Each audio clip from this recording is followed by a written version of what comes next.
I represent the communities of Long Beach, Signal Hill, San Pedro, and Catalina Island up in Sacramento. Proud to do so.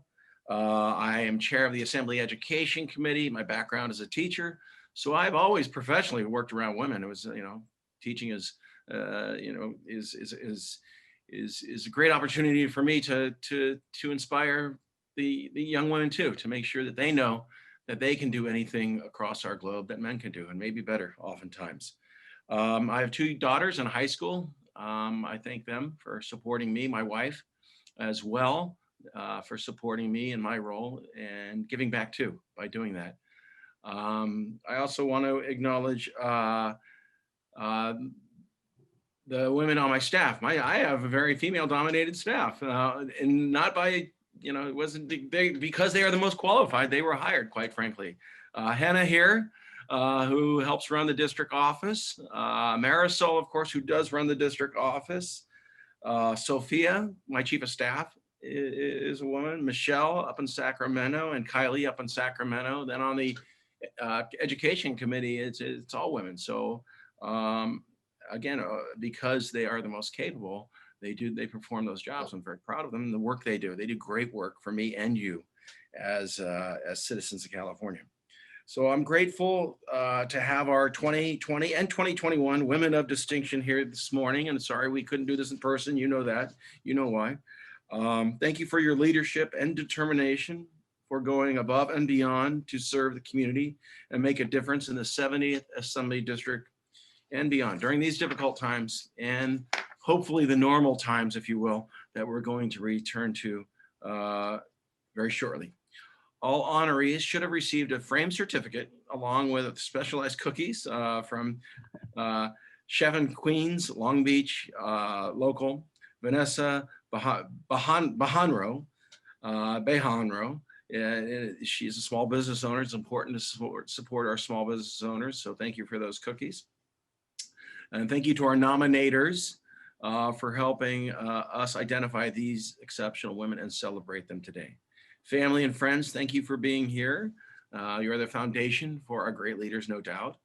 And to start the program, I would like to bring another exceptional woman onto the Zoom stage to share a few words with us. Before I do that, I just want to again acknowledge everyone today, the women of my life, my family, the woman that left me this year, my mother, who was very professional in her own right, had a great profession as a school administrator, always encouraged her children and led them to be what they are today. She passed away in November. I miss her greatly every day, but know that she led a great life. And I'm very proud of the life she led and miss her every day, every moment. So with that, we're gonna bring on Zoe Nicholson. She is an artist, author, activist, and performer. She is an Alice Paul scholar and a lesbian elder practicing nonviolent direct action all her life to secure social justice. She's an inspiration for men and women across the nation, a fireball for sure. Zoe, please unmute yourself and take it away, Zoe. I think I am unmuted. Goodness knows, I think my mother wished she had a mute button in the day, but she didn't. I try to tell a good story, and that's what I'm going to do today. And I also like to manage people's expectations, that I always work with one single piece of paper. I don't drone on. But I think I found an interesting story for you today. And I want to tell you about, I hope you can see it. Yes, you can. This is Rivington Settlement House in Lower Manhattan. It was built in the 19th century. And some of you may recognize it. It's written about by Stephanie Giamatti, better known as Lady Gaga, has written about Rivington Settlement House in her songs. The Beastie Boys featured it on one of their covers. It's a huge building that accommodated immigrants as they were coming to America. And it held classes, school classes, language classes, also citizen classes. And mostly at the turn of that century, in 1904, it was the first stop for Jewish and Irish immigrants. Now, I want you to know some very famous people worked there. In 1904, a young lady came out to society named Eleanor Roosevelt, and she taught children's classes. And the New York Junior League was one of the principal organizations. There were over 300 different clubs that volunteered at the settlement house to welcome our immigrants to America. In 1906, a 21-year-old Quaker woman, Alice Paul, spent the senior year of her college. She went to Swarthmore, working at the Riverton Settlement House. She was a daughter of a banker, having never been with immigrants or the poor. She quickly concluded that everything she was learning about social work, about housing, about economics, about citizenship, that none of it would be enough until there was full constitutional equality under the law.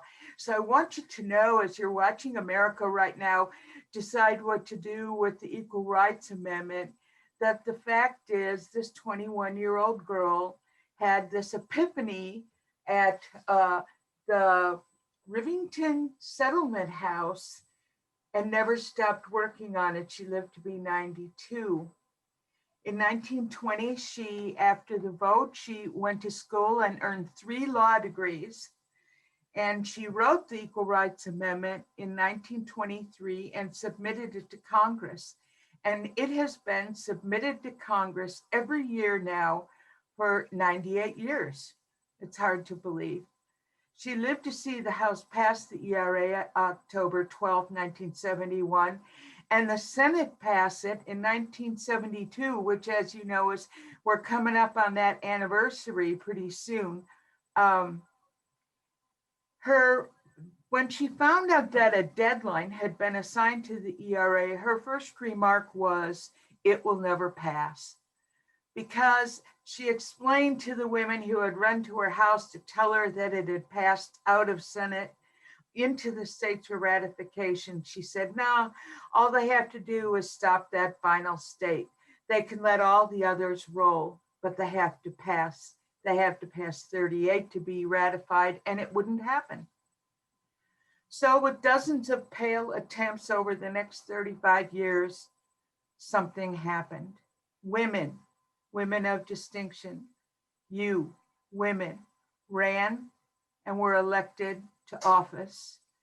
And the first time we saw this mountain of inertia move with the ERA, in fact, was the state of Nevada. And tomorrow we will celebrate that Nevada became the 36th state to have an Equal Rights Amendment. And I want to tell you why that happened, because for the very first time, Nevada had a majority of women in their legislature. And you may know that Virginia, just a year ago, January 27th of this year, a year previous, Virginia became the number 38th state because there was a majority of women in the legislature. Today, the story reaches its finale with you. You are the keeper of Ms. Paul's full wish of constitutional equality for women. You have the privilege and the ability to publish ratification of the amendment and realize the 28th Amendment for the Assembly members' daughters and yours and your granddaughters and all the generations to come. As you know, this last week, the House voted 222 to 204 to remove that deadline that Alice talked about. And now the Senate will be removing it with Senate Bill SJ Res number 1. So I want to remind you that it is, in fact, a majority of women that understood, and it was a majority of women who were the volunteers here at this Grand Settlement House, which, by the way, is still there and still has classes and still is welcoming immigrants. So congratulations to you women of distinction and a few good men who support them. I see you there. And thank you for inviting me to speak today. Thank you, Zoe, for Always having a very strong opinion, caring about other people, and being a strong advocate for women as well, all at the same time. So thank you. I think your point is there's no history without women's history, right? So we appreciate that. And your historical perspective is valued because we weren't always in the place we are in today. We have more to do, yes, but we weren't always in the place as a society as we are today. So thank you. Thank you for advocating for my daughters, my wife. Before my daughters were born, you were advocating for them. So thank you. Thank you. So now let's go to our 2020. We're going to have two videos. Our 2020 Women of Distinction video. That's our 2020 honorees will now play. So why don't we start the video?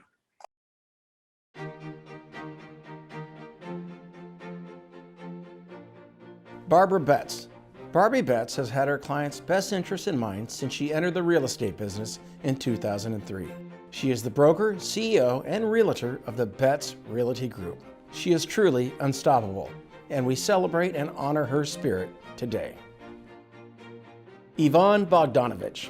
As a volunteer for Beacon House, a nonprofit in San Pedro, Yvonne Bogdanovich has mentored and inspired many men to pursue better professional and educational opportunities. She is a selfless community leader, and we are lucky to have her in the 70th Assembly District. Severina Brito. Severina Brito is a U.S. Women's Army Corps veteran and has served as an LBPD senior police partner for the past 4 years. Severina, your service to the community is truly appreciated. Pam Dutch Hughes.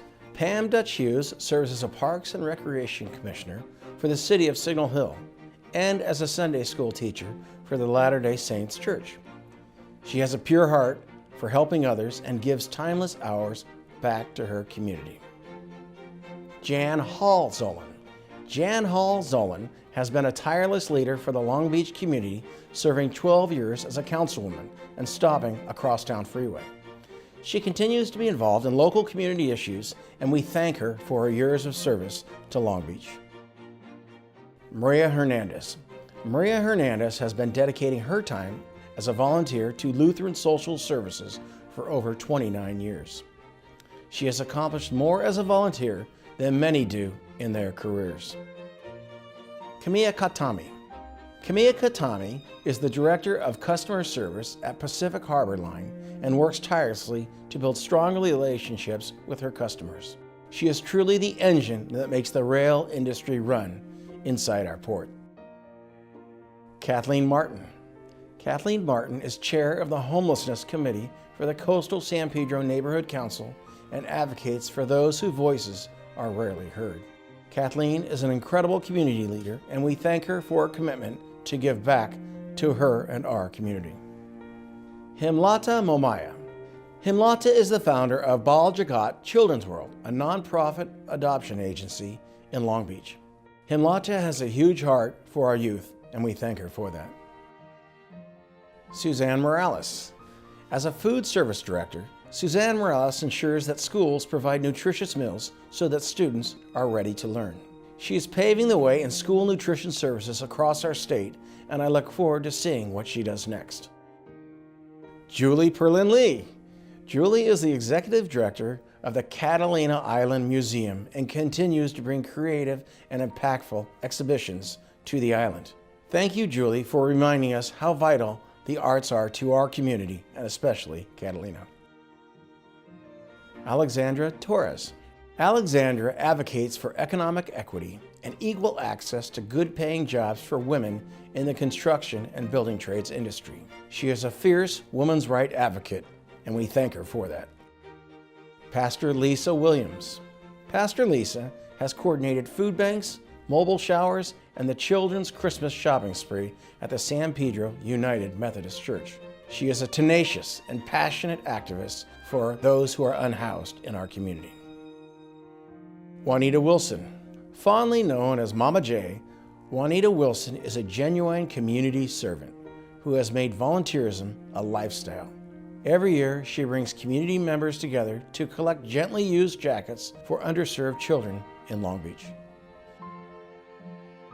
Suzanne Plezia. Suzanne Plezia is a hard-working leader committed to the growth of the Port of Long Beach. She is the first woman to be Chief Harbor Engineer at the port, and her division is responsible for $4 billion worth of capital improvement projects. What a task. 2020 Woman of the Year, Elise Swanson. She exemplifies leadership, strength, and professional achievement. Elise is the president of the San Pedro Chamber of Commerce and the chair of the South Bay Association of Chambers of Commerce. We recognize Elise for her incredible leadership, passion, and creativity. And on top of that, for being a good person.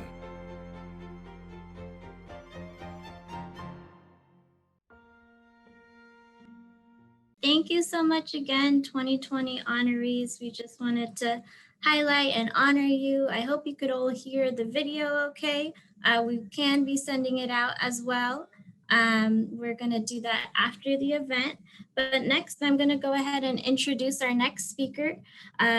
She's gonna do a poem for us. Her name is Ravina Wadhwani. She is a Long Beach-based poetess and a mental health therapist. Ravina was born and raised in the US Virgin Islands and embraces her South Asian roots and multicultural upbringing. She's the author of an upcoming collection of poetry and prose titled Yellow, which will be released in June of this year. She believes poetry is a tool to connect heart, mind, and voice for collective healing and social change.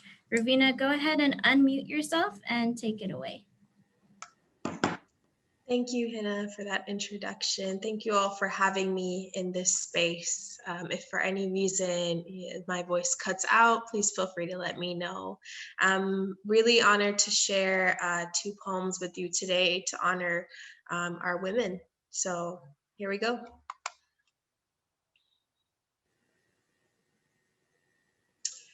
For the women who are called too much, us women born from stardust, raised by the moon, grown under sunlight, womb birthing life, miracle workers.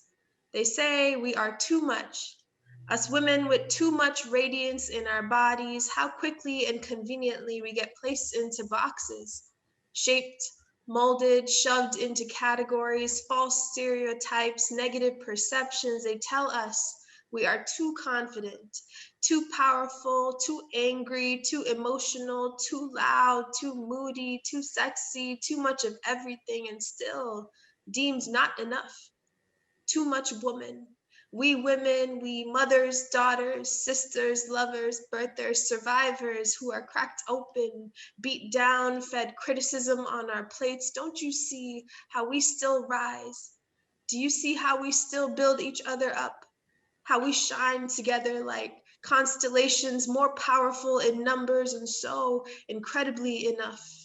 We, with too much sun in our skin, too much music in our soul, too much beat in our footsteps, too much rebel in our smiles, too much strength in our bones, too much smile in our soul, us women, catcalled on the street, objectified, undervalued, underestimated, underappreciated. Still, we survive.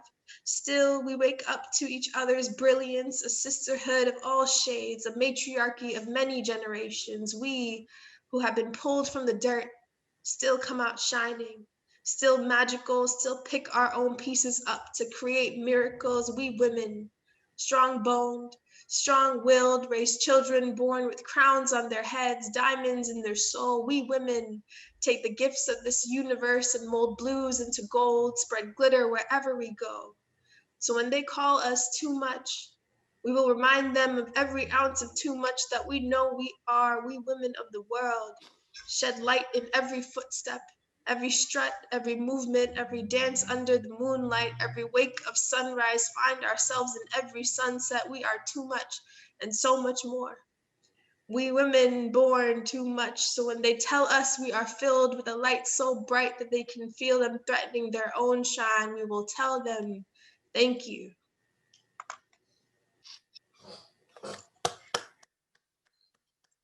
Thank you. And I have one more piece for us today. Thank you for listening and for allowing me to be in your space. This last poem is called Holy. I was never one to sit still at church, Never one to feel the vibrations in a room full of prayer. Not once have I confessed my woes or sat in front of God in her house. I found holy in the women that walked their way into my world. I looked sacred in her big brown eyes and was blessed by her love. I found holy in the mother on 10th and Redondo carrying the weight of a child in each arm, walking into the obscurity of the night when there was no bed for them. Holy is the woman who makes a makeshift bed in her arms. Holy is the woman who gets out of bed in the morning, dries tears with the back of her hands, and continues for survival, for others' survival. I found holy in the creases of my grandmother's smile. I found godly in the way my mother's tired hands still put food on the table every night. I found holy in the way my women put their foot down and say no. And I find holy in the woman who struts in with a yes. Godly is the young girl at the front lines of the protests, the grandmother with stories weighing down her spine, the woman who just wants to breathe but runs marathons each day. I found holy in the woman who weeps in silence and puts on a brave face at sunrise, who still finds a way to dance under moonlight. I see holy in the way a woman can break and heal in the same day, in the same hour. Holy is the woman who looked depression in the face and said, not today, who looked heartbreak in the eyes and said, you will not take me this time. Holy is a mother whose body didn't allow her to become one. Holy is a survivor, the sister, the daughter, her soft hands. Holy is the voice that sings you to sleep when there is no one to sing to her. Holy is the woman who asks for nothing in return and gives everything. This is my God. Thank you. That was wonderful. Well done. Wow, thank you so much for those words, Ravina. Ravina is a local poet in Long Beach, so whenever there's a poetry slam or anything, you'll find her there, and so do I.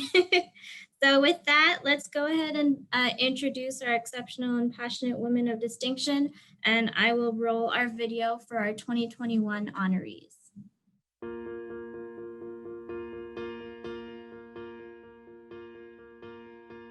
Dr. Anissa Davis. Dr. Anissa Davis has been a trailblazer in leading the city's coronavirus response as the health officer for the city of Long Beach. Her efforts have received national recognition. She truly exemplifies leadership, dedication, and service, and for that, we thank her. Gina McGuire. Gina McGuire is a selfless community leader and an advocate for young adults. She is responsible for resurrecting St. Anthony High School from near closure almost 20 years ago, giving thousands of students the opportunity to learn and grow. Lily Knock Churchill. Lily Knock Churchill is a titan in the environmental justice field worldwide. She is also an incredible leader to Cub Scout Pack 78 here in Long Beach. She is truly making our community, our nation, and our world a better place to live. Ray Jillian Rivera. Ray Rivera is a mentor who empowers women to pursue STEM majors. Currently serving as Miss Long Beach, Ray has used her platform to promote local businesses and inspire women. Thank you for that. Ashley L. Jones. Ashley Jones is a visionary and a vibrant member of our community. She has dedicated her time to teaching arts education and dance to students with unique abilities at Angels Gate Cultural Center, and I can't wait to see what she will do next. Dr. Abigail Fletcher. Dr. Fletcher does not just save lives, she trains the newest groups of young physicians on how to do the same. Dr. Fletcher also launched a transgender clinic and food pantry at Long Beach Memorial Medical Center in order to provide care and support for the transgender community and non-binary community of Long Beach and beyond. Rocio Torres. Rocio Torres is a staple of our community, for sure. She is a teacher, counselor, and a selfless volunteer focused on racial justice and equity for neighborhood group AOC 7 in Long Beach. She talks the talk and truly walks the walk. Dr. Amber Johnson. Dr. Amber Johnson is a social justice warrior for the city of Long Beach, Cal State Long Beach, and beyond. As a public health scholar, She is addressing health issues among pregnant Black women, analyzing Long Beach town hall sessions to address issues related to racism, and is in the process of developing a Black Health Equity initiative. Jessica Quintana. Jessica Quintana doesn't just contribute to her community, she shapes it for sure. As CEO of Central Cha, her efforts have pushed health policy and provided solutions to disparities for Latinos and youth in Long Beach for a long time. Gabriela Hurtado. Gabriela Hurtado is a hardworking leader committed to improving the health of Long Beach residents. As Medical Countermeasures Coordinator for the Long Beach Health Department, she is responsible for the rollout of the COVID vaccine through the VaxLB program and coordinates site operations and training, and has done a great job of it. Nancy Valencia. Nancy Valencia's commitment to social justice has improved the lives of underserved children, youth, and families in Long Beach. Her work involves youth education and support, leadership and academic success, and parent and family support. Clarissa Bauer. Clarissa Bauer knows the importance of working out and working hard. She is a small business owner of 9 Round Boxing and actively offers her knowledge, support, and sponsorship to other small business owners who are eager to expand. Lisette Flores. Lisette Flores knows how to tell a story. She is the founder of Estrella PR Plus Marketing, specializing in Latino, multicultural, and international communications. Lisette is committed to elevating the voices and experiences of people of color and ensuring that there is greater diversity among Long Beach leaders. Diana Chavez. Diana Chavez has accomplished more as a volunteer than many do in their entire careers. She volunteers her time to serve those in need at the Beacon for Him shelter, collecting supplies for the Lydia House for Women, and mentoring young women. She does all this while working as a kinesiology professor at Long Beach City College. Carmen Perez. Carmen Perez is a pillar of democracy for Long Beach, the state of California, and the nation. She served as vice chair of the National Democratic Party and vice chair for the Democratic National Committee for California. She is also a founding member of the Long Beach Chicano Political Caucus. She remains a pillar of the Long Beach political community. Rhiannon Acree. Giving is what she does, and she does it well. As the founder of Cambrian Home Care, Rhiannon Acree has dedicated her life to supporting the needs of the elderly, developmentally disabled, and veterans to live safely and comfortably at their own home. Mai Ngoc Nguyen. Mai Ngoc Nguyen is a champion of education in the 70th Assembly District. She has taught math at Avalon Middle School on Catalina Island, was the activities director at Long Beach Polytechnic High School, and currently serves as the assistant principal at Rogers Middle School. Mai Ngoc also leads an Asian Pacific Islander Educators Committee in Long Beach. We are proud of her. Amber Stevens. Amber Stevens knows how to make the best of difficult situations. After the collapse of the event industry due to COVID-19, Amber transitioned her tenting and design skills to design COVID-19 testing sites and outdoor dining parklets for her community in San Pedro. Chanel Smith. Chanel Smith fights to guarantee that everyone feels safe in their own homes. She is the policy director for the Domestic Violence and Vulnerable Populations at the Los Angeles Mayor's Office and oversees LAPD's domestic abuse and sexual assault response teams. Jean Hartman. As a lifelong resident of Long Beach, Jean Hartman is the pinnacle of a woman of distinction. Jean has fundraised thousands of dollars for the nonprofit Childline, the Assistance League of Long Beach, and the AIDS Food Store in Long Beach. We thank you.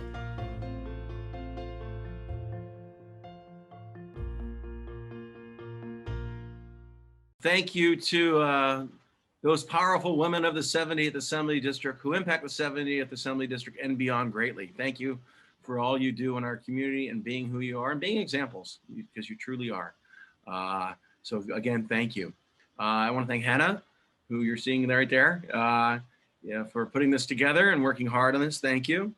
And just again, want to thank all those who nominated people too. Because remember, someone had to nominate these folks and recognize the hard and fine work that they do for our community.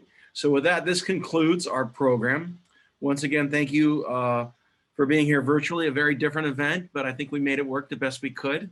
I know we did, and we recognized some great women.